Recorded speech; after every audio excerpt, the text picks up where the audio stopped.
Welcome to Health Tech Hustle. We exist to share stories of the brave entrepreneurs helping to solve the most important problems in digital health today. We interview top leaders in health tech and bring them onto our show each week to listen and learn from their story. With your host, Rodney Hu, founder of 209 Digital. Hello and welcome to another episode of the Health Tech Hustle podcast. My name is Rodney Hu. Today I'm joined by a very special guest, Mr. João Bocas, and he is a digital health influencer, expert, and keynote speaker in wearable technology, and is a globally recognized business thought leader, mentor, advisor, and entrepreneur with 25 plus years of business acumen. So with that being said, I'm excited to have him on and learn more about his journey and what he's doing in healthcare. So with that being said, welcome to the podcast. Hi, Rodney. Nice to see you. And before we go ahead, Happy New Year. Thank you so much for having me. Excited to be here. No problem. Thanks for jumping on. So yeah, let's just jump right into it. Why don't you give people a quick background of who you are and kind of how you got into the whole wearables technology space? Sure. So yeah, my name is João Bocas. So I'm Portuguese, moved to England in 2001. Actually, my background is in professional sport, but the last 20 years I've been working in healthcare. I've always been in sport, health, and wellness. I was in corporate wellness for over 15 years, but I'll tell you the story how I really got involved in health tech and wearables. Back in 2015, I was already doing some consultancy work with some companies, especially from the Nordics, from Finland, that have technologies for wellness and employee engagement, employee well-being with regards to software technology back then.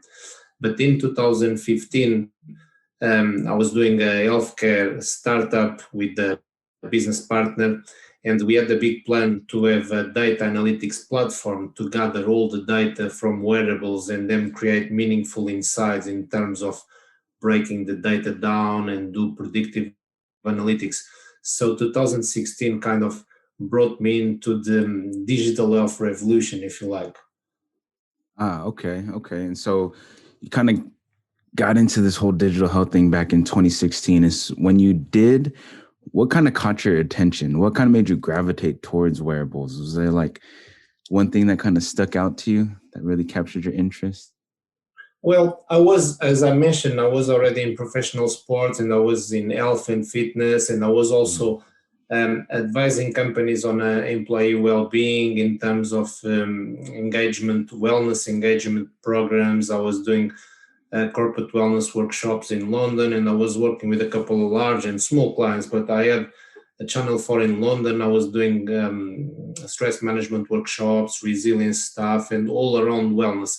But as I mentioned, when we were doing the startup, I was starting to get in touch with the main wearables manufacturers and contacting them. We have this idea about, alongside the health tech platform, to create an e-commerce wearables kind of business to go along, where people could buy a wearable.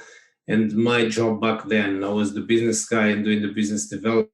I was contacting the wearables people to get partnerships and everything. So I started to use wearables. I started to contact the main manufacturers. I started to kind of get them on my books and do business with them. And then from them, things just progress. And then I start getting a bit of a name in the digital health industry, and things just evolve from there, really. Okay. It's interesting because your professional background as an athlete, right? And so when you think of wearables and you think about health and fitness as an athlete, you want to be able to track and monitor all the important benchmarks as far as your data. And so when you think of wearables, the main consumer, you think of like Fitbit or some sort of like Apple Watch or Galaxy Watch. Are these the kind of wearables that you're talking about, or is there something more advanced that kind of captures your attention? Yeah, the consumer wearables are also changing now. I mean, back then, I'm from the times that over 10, 15 years ago, where you had the pedometers with the 10,000 steps on a single digit. Do you remember those? Yeah, okay. You had them around your waistline, and it was a big deal. And then from there, we move into the fitness trackers, the wearables bands, the fitness bands, if you like. Today, it's very different, because today I feel like, for the sake of the argument, that perhaps we are like in a third or fourth generation of wearables, because back then was very basic about measuring and monitoring steps and physical activity. Now they're certainly much more advanced, and if you see, we mentioned professional sports. In terms of sports performance, now wearables that measure levels of recovery, even prevention of injuries. But some of the wearables now, we have the consumer side, but on the medical side, they're very advanced. And it's not just about smartwatches. I was talking to a very, very famous fitness trainer last week, a celebrity trainer, and he said to me, wearables, smartwatches.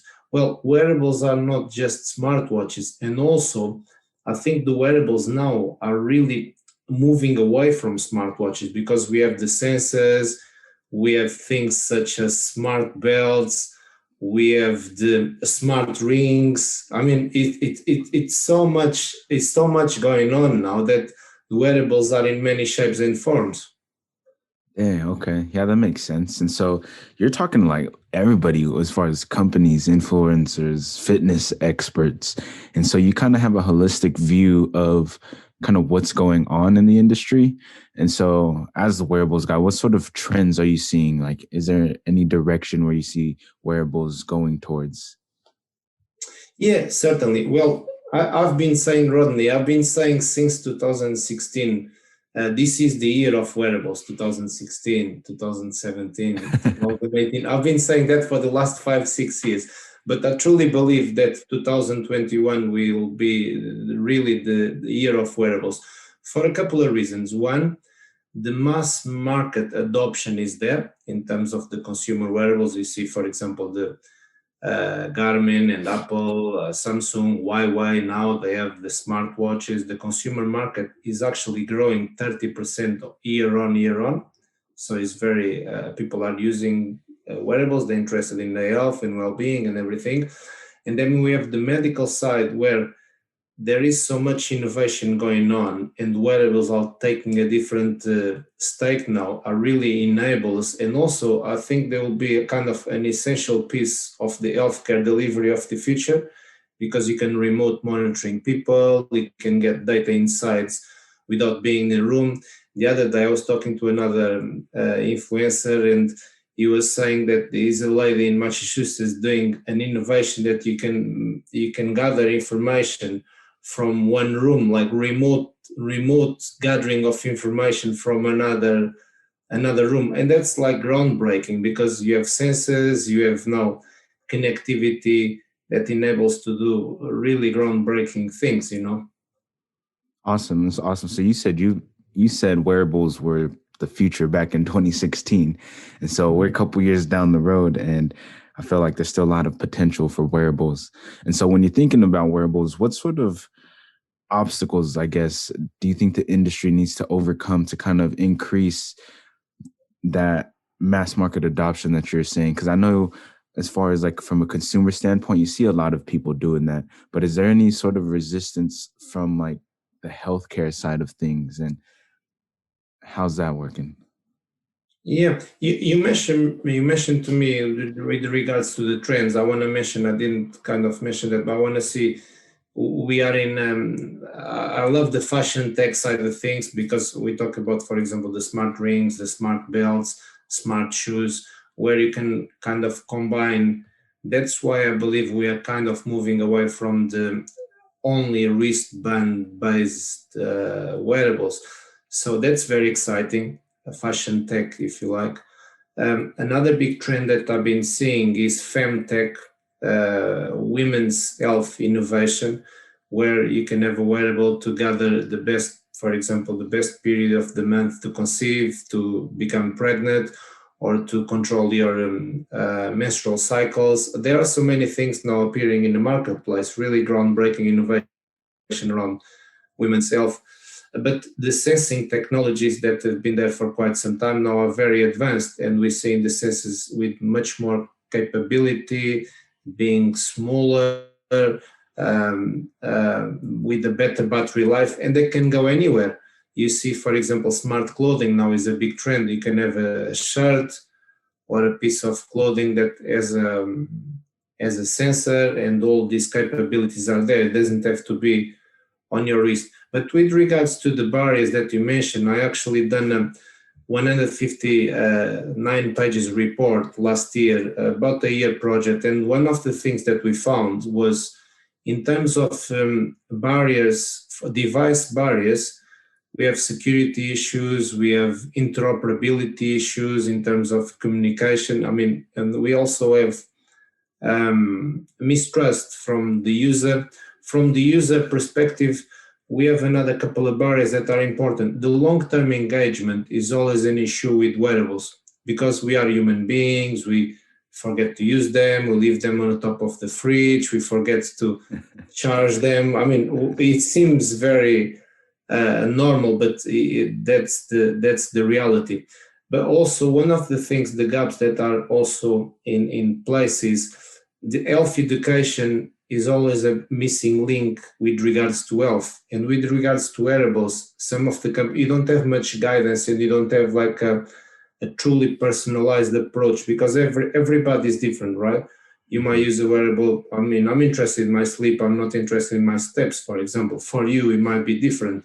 So the personalization and support is extremely, extremely important. And I think that is a big barrier still in wearable space.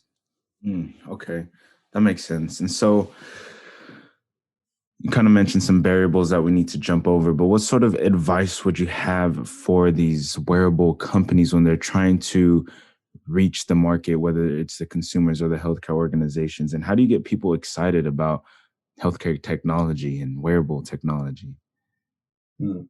Oh, yeah, that's a big question. Certainly, some big companies are doing really well, because I'm brand agnostic, but you see the likes of Fitbit and Garmin, the big players, they're constantly innovating. They coming out with the second, third generations of the wearable. They become a bit sexier. They have a personalization in color, in sizes, and in fashion. So, but I mentioned that missing link in terms of the support. I think one important thing is making people understand in a simplistic way, to increase the intrinsic motivation, why they are actually getting wearable, how to maximize the use of a wearable. So I know we all have the instructions and the main things, how to connect them, set them up and everything, but perhaps a bit more around how to maximize the usage, how to make the interaction a bit easier. I see one of the large brands, for example, last year, they bought a coaching company, because the coaching and the human behavior, the behavioral change is the trick.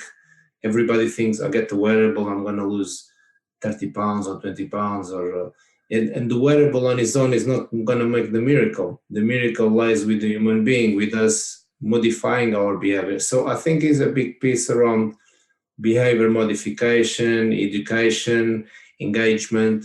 I think the companies should really give that some thought. Okay, so really, ideally, you want to build a community to increase that engagement and give the users more of a feeling of support, because you don't want them to like use wearable technology and think like that technology is replacing what they're currently doing. You want it to be as like more of a complement to what they should already be doing. So I think that's very powerful. And before we end the interview, I kind of want to give you an opportunity to talk about Digital Solutem. So that's your company. So I want to give you an opportunity to kind of talk about that and kind of what that is as well. Yeah, so Digital Solutem actually, it was created on the back of a failure of that health tech startup. It's a pure consulting company around thought leadership. I mean, it's my company, is small, it's only 3 of us, but we play globally, we work globally with healthcare brands, we create content, and also we do a lot of market business development and offer consultancy in healthcare.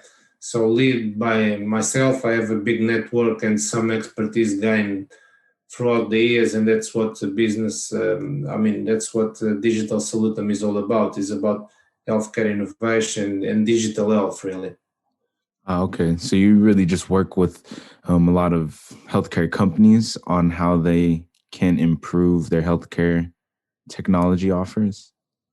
Yeah, or they enter new markets, or they actually communicate their message, because we also offer some influencer marketing services and social media engagement. I've been doing lots of different things, engaging with content, engaging at events.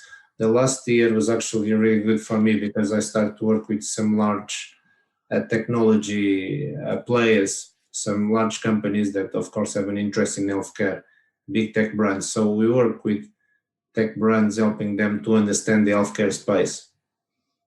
Okay, that's awesome. That's interesting, and that's kind of one of the reasons why I actually reached out, is because like you have such a large social media following. Like I feel like you understand influencer marketing and how to actually grow a following, and I think that's super important for a lot of my listeners, a lot of my followers who happen to be like health tech founders and people trying to grow a brand online. And so, as somebody who knows how to reach an audience and get a followers and build connections and build those relationships, what sort of advice would you have for other entrepreneurs looking to grow their brand online?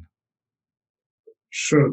Well, I think one of the things in business and in life that is extremely important is kind of having a bit of a direction, but also consistency. For example, I have 23 or 24,000 followers on Twitter, but it didn't happen overnight.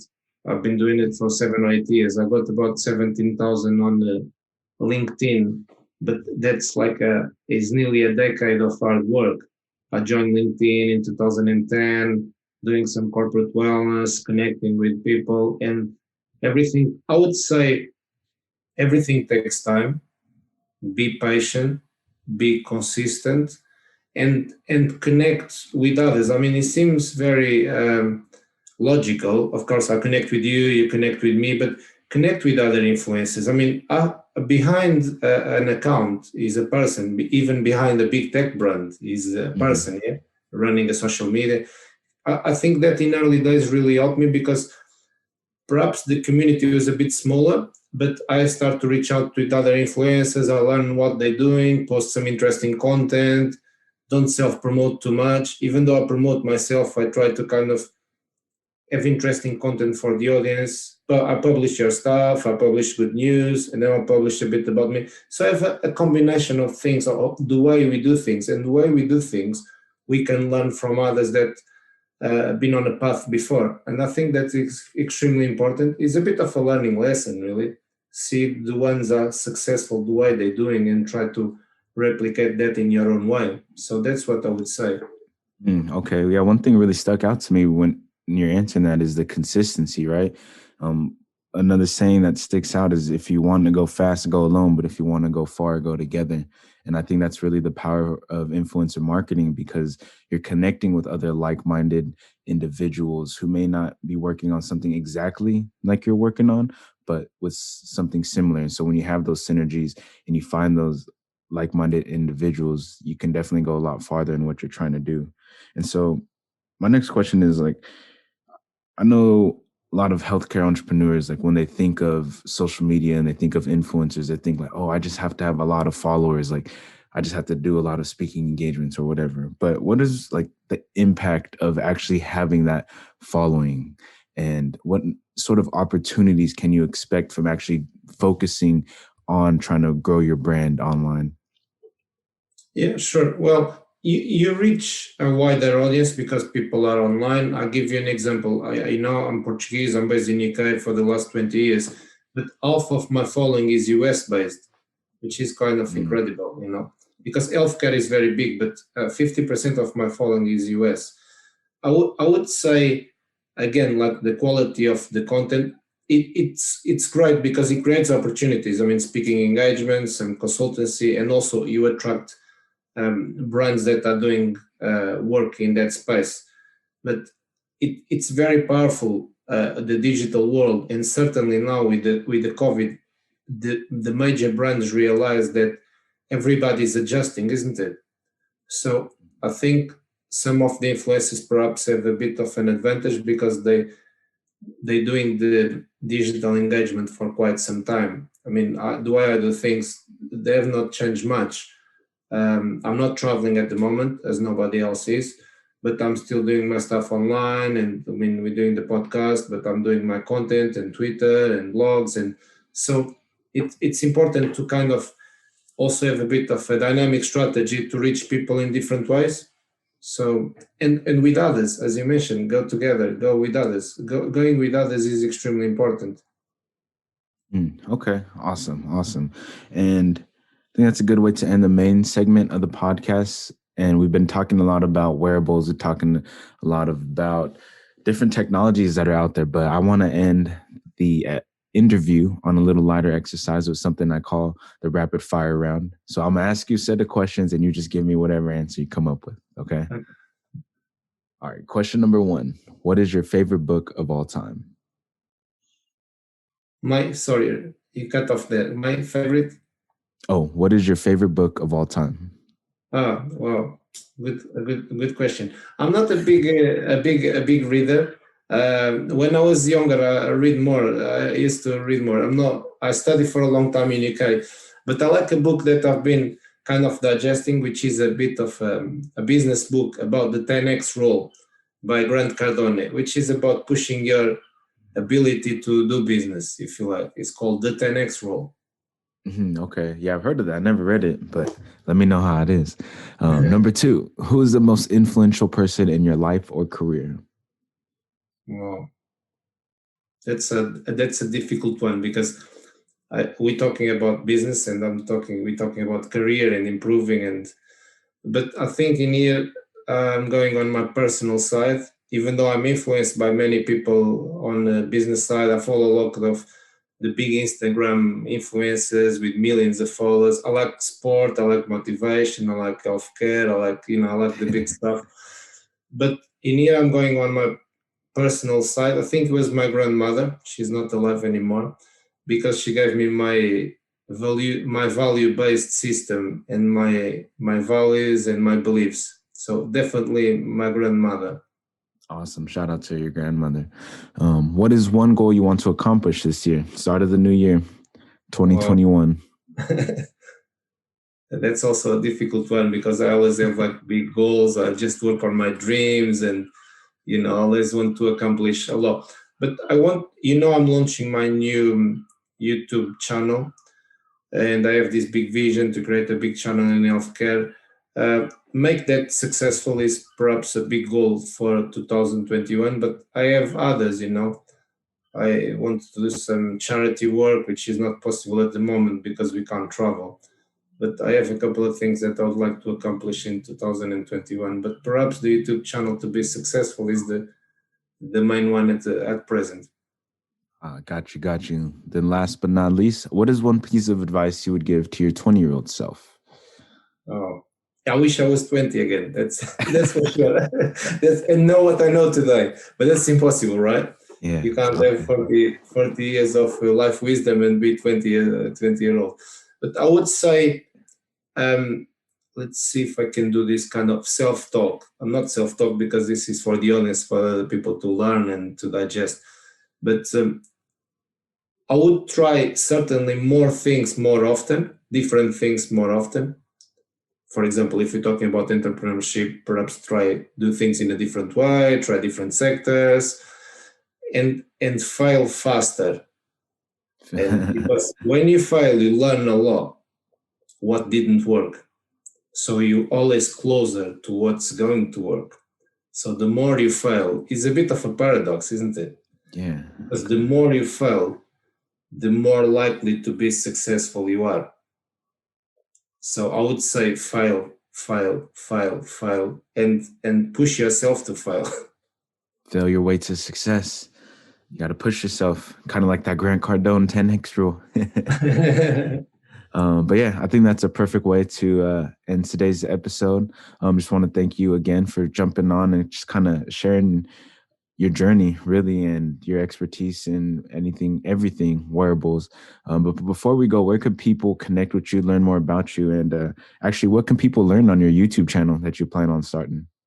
Yeah, so my first name and last name, João Bocas, is my channel, João Bocas. And also they can find me on Twitter at Wearables Expert or on LinkedIn. They're my three main platforms. LinkedIn is my name, João Bocas. Awesome. And I'll be sure to include all of those resources, all those links in the resources. But with that being said, that ends today's episode. Catch you guys on the next one. Thanks for listening to today's episode of Health Tech Hustle with Rodney Hu, founder of 209 Digital. Tune in next week for another interview with an expert leader in digital health.